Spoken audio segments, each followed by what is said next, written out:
Welcome to this installment of Virtual Cardiology Clinic.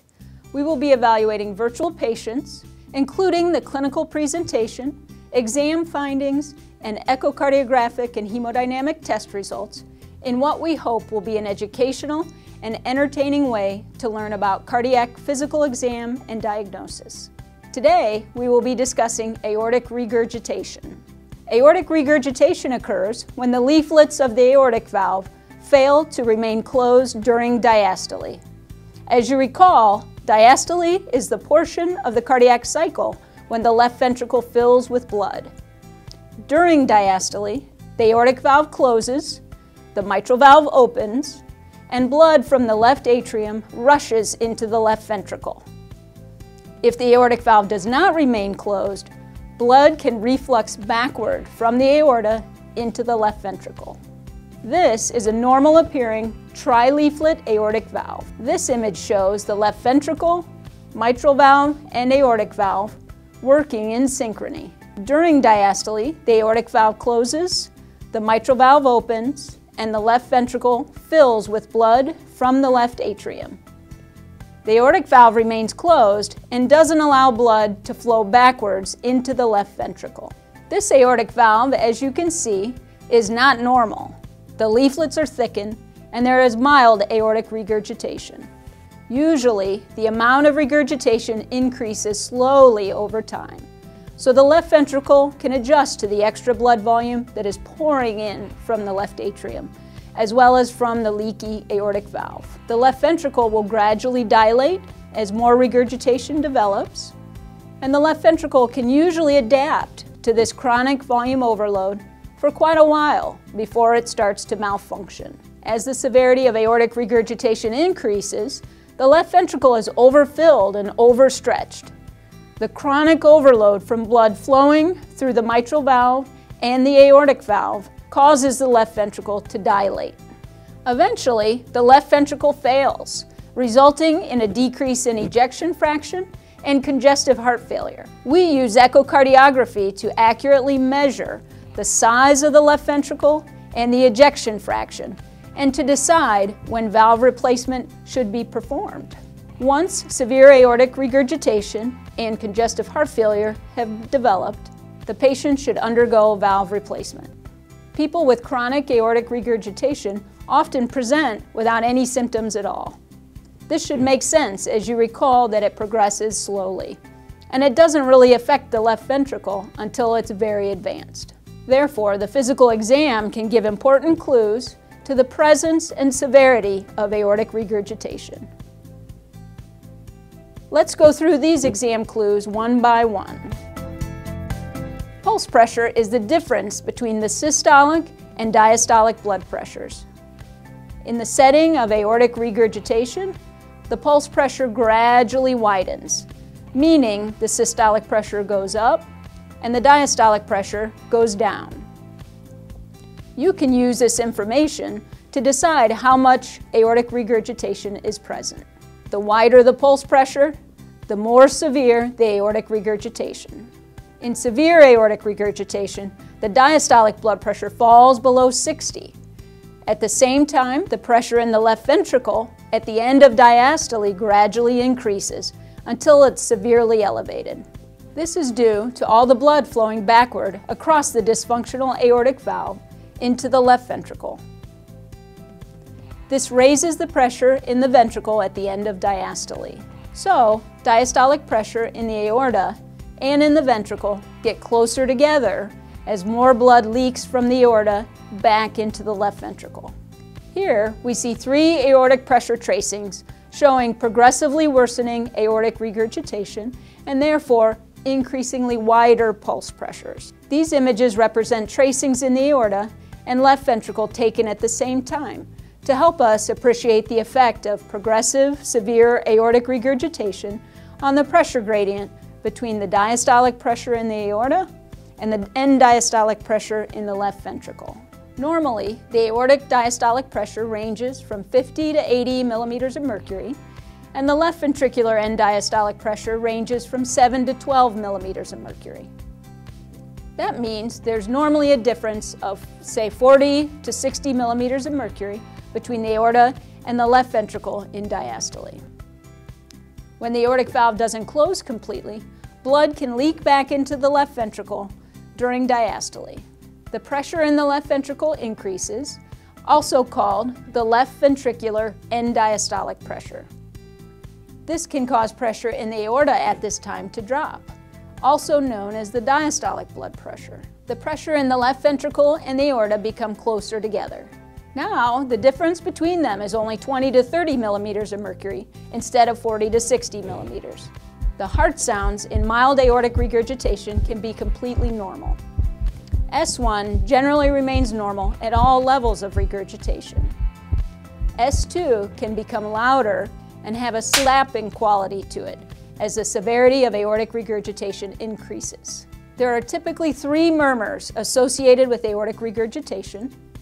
The first of the 3 murmurs of aortic regurgitation is described as an early decrescendo diastolic murmur that starts at the end of S2.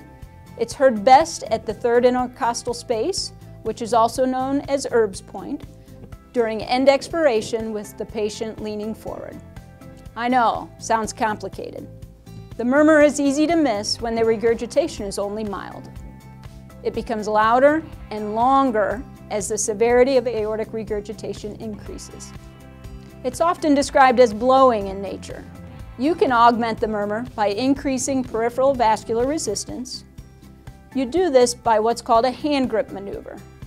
This maneuver increases the amount of regurgitation by increasing the systolic pressure in the aorta.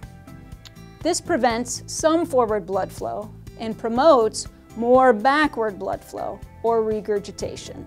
There are many peripheral physical exam findings in severe aortic regurgitation that are related to the large systolic stroke volume and low diastolic pressure.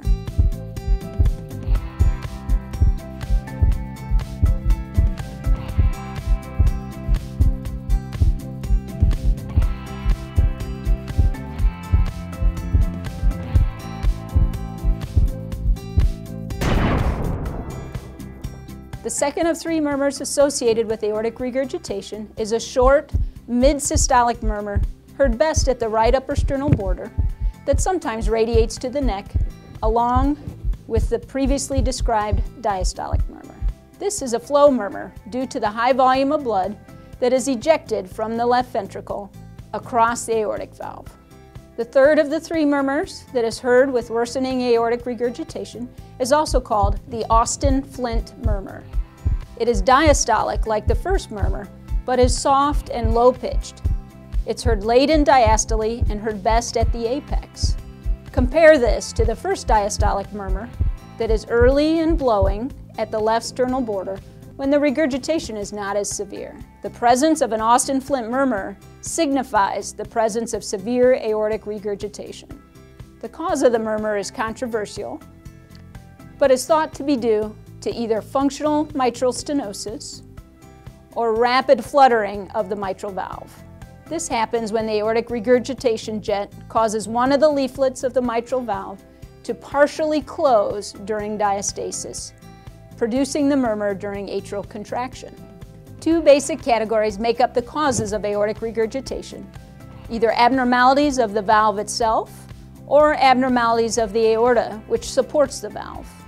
Valvular abnormalities can include infectious endocarditis and congenital bicuspid aortic valve. Abnormalities of the aorta can include aortopathies like Marfan syndrome, sinus of Valsalva aneurysm, hereditary annuloaortic ectasia, thoracic aortic aneurysm, aortic dissection, etc. Aortic regurgitation can also be divided into 2 distinct clinical entities: acute and chronic aortic regurgitation. Aortic regurgitation can result from an enlarged aortic root, as in this case. I'm sure you can appreciate the aorta is severely enlarged after the aortic valve, which then stretches the aortic annulus so the valve leaflets can no longer fully coapt or connect with one another, resulting in aortic regurgitation. Treatment of acute, severe aortic regurgitation is urgent surgical replacement of the aortic valve. This most often stems from aortic valve endocarditis or dissection of the aortic root. Patients usually present with severe congestive heart failure and hemodynamic instability. Treatment of chronic severe aortic regurgitation also involves surgery, but not as urgently. Criteria for valve replacement surgery in cases with asymptomatic severe aortic regurgitation include a left ventricular ejection fraction of less than 55%, a left ventricular end diastolic volume of 70 millimeters, or an end systolic volume of 50 millimeters. Here is a cardiac myocyte. It is the microscopic cell in the human heart that is responsible for heart contraction. All cardiac myocytes are capable of what we call spontaneous rhythmic depolarization and repolarization. This allows your heart to contract over and over again without your brain telling it to, over 1 billion times in your lifetime. Let's zoom in and see how this amazing cell works. Cardiac myocytes have a cell membrane that separates them from other cells. The cell membranes contain ion channels that allow ions or electrically charged molecules to travel in and out of the cell in a carefully orchestrated manner. Inside the cardiac myocytes are sarcomeres, the protein machinery responsible for contraction and relaxation. Sarcomeres contain myofilaments called actin and myosin. When actin and myosin interact, the sarcomere contracts. When actin and myosin separate, the sarcomere relaxes. How do the myofilaments know when to interact? The ions and their carefully orchestrated movement in and out of the cell tell them.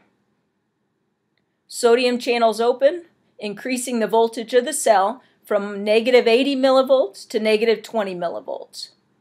This then signals the calcium channels to open. The calcium ions bind to regulator proteins on actin, which allow actin and myosin to interact and contract. Now, how do the myofilaments know when to separate? ATP, or adenosine triphosphate, which is the energy source for the human body, binds to the myosin heads and disrupts the interaction with actin. This results in sarcomere relaxation. Does this mean that it takes energy to relax, not contract? Yeah, right. Try telling that to cardiologists.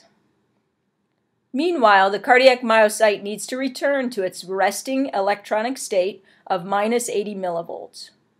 So potassium channels open and resting voltage returns to baseline, and the cycle starts again. Let's look now at what happens to the cardiac myocytes when the aortic valve leaks and causes chronic volume overload in the left ventricle. The heart initially tries to compensate for the extra blood that enters the heart during diastole across a leaky aortic valve, in addition to the normal blood that enters from the left atrium across the mitral valve. It does this predominantly by lengthening the cardiac myocytes and by adding more sarcomeres end to end. Over time, and with more and more volume overload, the heart starts to lose cardiac myocytes or even entire myofibrils. Energy metabolism with ATP becomes dysfunctional. The movement of calcium in and out of the cardiac myocyte and its interaction with the regulatory proteins becomes impaired. Apoptosis, or cell death, can occur, and overall function of the left ventricle becomes impaired. So let's summarize. Patients with aortic regurgitation often have subtle physical exam findings, so careful auscultation is required. Be suspicious if you see a patient with a wide pulse pressure. Listen for the characteristic slapping sound of S2, followed by a decrescendo diastolic murmur. The longer the diastolic murmur and the wider the pulse pressure, the more severe the aortic regurgitation.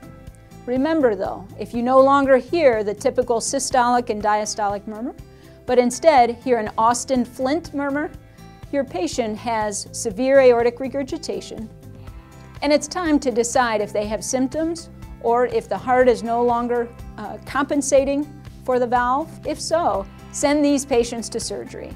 Thank you for joining us in today's virtual cardiology clinic. We hope to see you next time.